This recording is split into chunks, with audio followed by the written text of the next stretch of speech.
Greetings in the mighty name of His Imperial Majesty Emperor Haile Selassie I, King Alpha, and I, Divine Mother, Empress Menen, Queen Omega, and I, the children of Jah Rastafari, representing for the Ankh Nation family, so-called Africa. Let the words of my mouth and the meditation of my heart be accepted in I sight, O Jah. Greetings, ones and ones. Once again, give thanks for lending ear so I can articulate Rastafari. Now, this word sound is in relation to Rastafari is not Christianity. Now,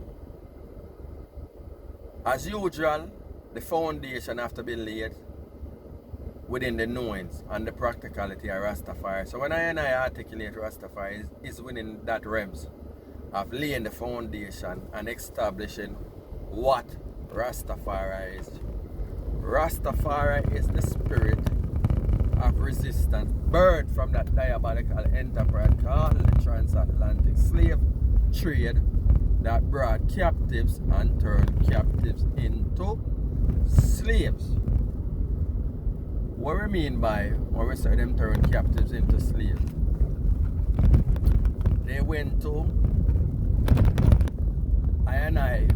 motherland, which popularly known as Africa, preferably by known as Ankh Nation, and they took people as captives with a rich culture and brought them over here, what we call the diaspora, the Western Hemisphere, which is the Americas, the Caribbean, and North America. No. They took captives and they socially engineered I and turned I into slaves to serve and obey. It's as simple as that. So I came over here as a commodity to serve and obey whatever they wish or want us to be, which by definition they labeled us as slaves. Now, with that being established now, out of this oppression comes the resistors. The resistors, before modern time, before then we take on the name as Rastafari, they labeled us and called us Maroons. And from these Maroons, continuously resisting, we have retained some semblance of the African culture. Right? So, within Jamaica, the Jamaican slave population, along with the resistors, is an intermingling between the Western world and African retention culture mixing. So now, because they desired us to be submissive and obedient, hence Christianity. And Christianity tailored us, or socially engineered I to be obedient, submissive, and always obey whatever they dictate. Now, out of the Maroon heritage birthed the Honorable Marcus Mosiah Garvey. And from Marcus Garvey came deep rooted within the African consciousness and within himself and know who he is and understand the dynamics between black people and white people desire to express black consciousness within just as great as anything that the white world can produce. So hence Marcus Garvey begins the UNIA to foster that, infuse that spirit and energy within black consciousness the diaspora. Well, we know the success and the shortcomings of Marcus Garvey. Right? Pardon me. Come at the gate. We know the shortcomings of Marcus Garvey. So now, Marcus Garvey is the man now that declared, look to the east. There shall be the crowning of a black king, and he shall be the Redeemer. And some I elders said the Messiah. Whichever terminology is suitable for you is okay. But nonetheless, the four elders, the four columns of Rastafari now, which is Owell Leonard, Owell Archibald Dunkley, Robert Hines, and Hibbert. Right now, these elders now declare independently, not together, separately, different location, Rastafari, and declare this king is His Imperial Majesty Emperor Haile Selassie I. Now, being that Christianity is the dominant,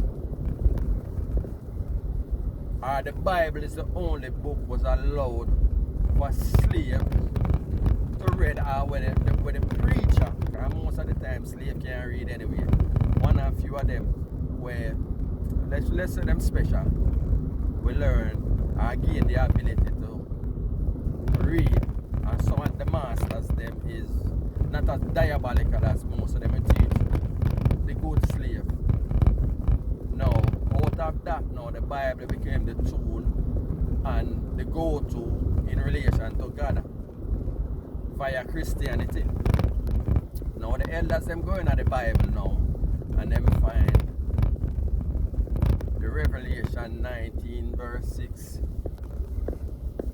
16, the Revelation 1 where declare the likeness of God, holy earth, and also them also went back and discover the description with the Revelation 3 where this highlights it. The Most High are going to return in a new name, which I and I as Rastafari declares Rastafari. And also,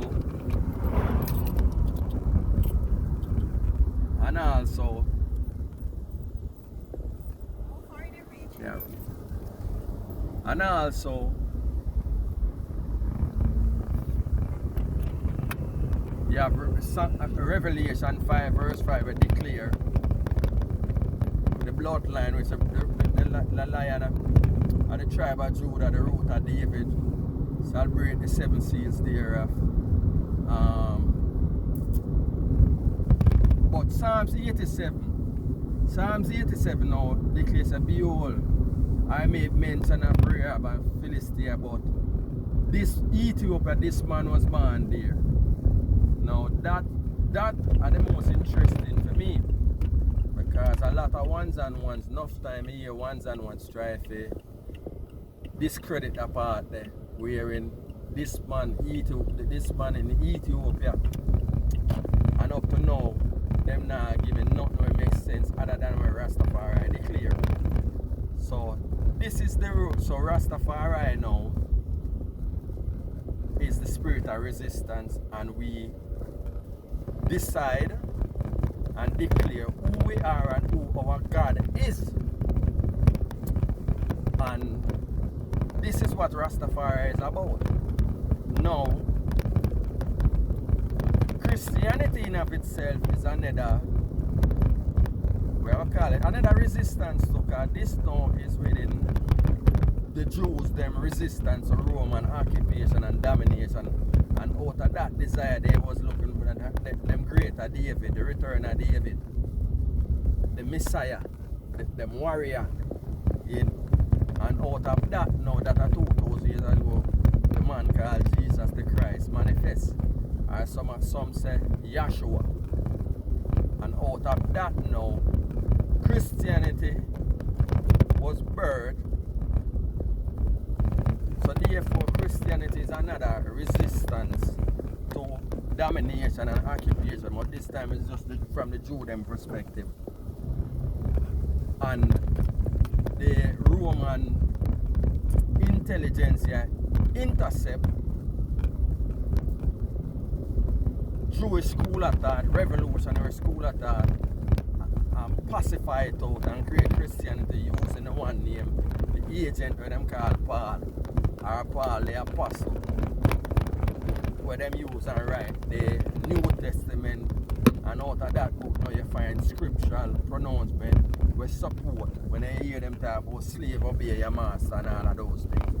But anyway, the word sound here is not in relation to, it's just to make a distinction, to make ones and ones know say Rastafari is unique to I, and it was birthed out of white oppression and domination, and I refuse to accept.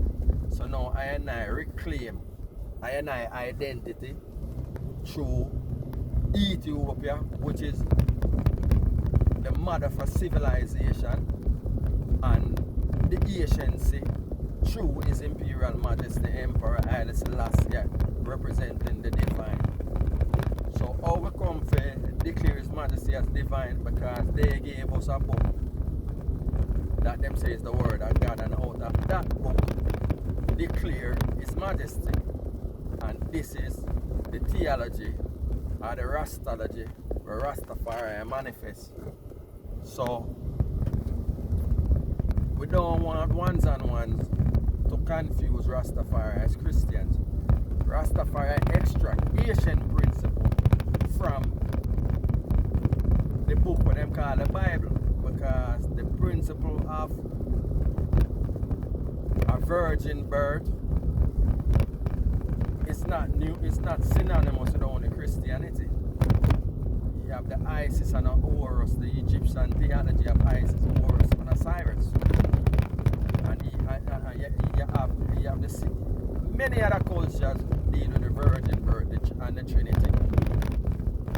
However, how it becomes practical to Rastafari now and the Trinity, when His Majesty get crowned, His Majesty re-establish the Trinity where them say He broke tradition. But the King never broke tradition, the King just established the Trinity. And the Trinity is man, woman and child. How Him establish it when Him get crowned, Him himself get crowned, Empress Menen get crowned, and the Crown Prince get crowned, declaring the living Trinity. So to indicate to those who have eyes to see and ears to hear will hear. Right? And therefore, this is how I as Rastafari, the ones that can see who have the far eye, the first eye, popularly we want to call the third eye, and see and understand what the principle of divineness represent. And then we come and we declare already that every nation, whether you want to go Judaism, whether you want to go Christianity, whether you want to go Islam, they define what their divine looks like, and their divine work through them. So it is only right I as Rastafari have to have our own divine, and with our divine we declare that as His Imperial Majesty, black divinity in flesh. You know what I mean? So this is what Rastafari is about. Rastafari is a you reclaiming your divine self. And who we use? One of the most respectable black men we walk in the 20th century and the 21st century, where I can look and emulate.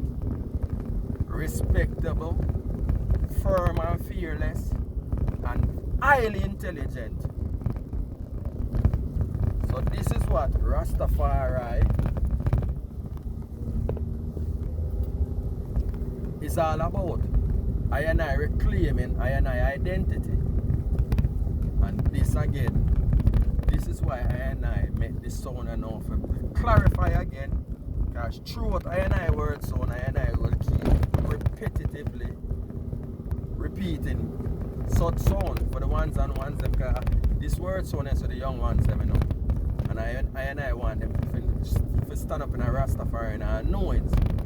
Not no ambiguousness, not no spookiness, because these people, when they turn most of I and I into slaves, they disconnect us from our God. And when you disconnect people from their God, they have no power. When you have your God, you are powerful, because you have that which you can call upon, and that is that which is personalized to you. And this is what Rastafari is about. And this is the oneness of Rastafari for all of I and I.